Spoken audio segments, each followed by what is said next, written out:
Welcome to Code with Patrick. Today I'm just gonna be showing you how you can change the name of your app. Let's say you created an app and you really don't like the name, or something come up, your customer really wants you to change the name, or you decided to change the name for a reason. This is how you change a name in Android Studio. What you want to do right now is to go to your rest folder and then go to your values and then go to your strings. Okay, right here you have to set the name of your app. Right now you can see the app name is just my first app. Okay, we want to change this to something else, so I'm just going to change this to cooking. I call this cooking app. Pretty much simple, right? So this is all you have to do.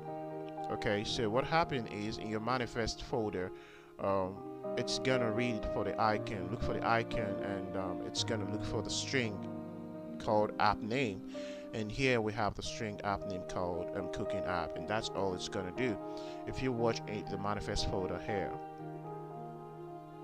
you can see right here we have the label. We have it to be app name. That's what's gonna happen when it's actually locate this app name. It's gonna give you the value cooking app, and that's all you have to do to change your app name.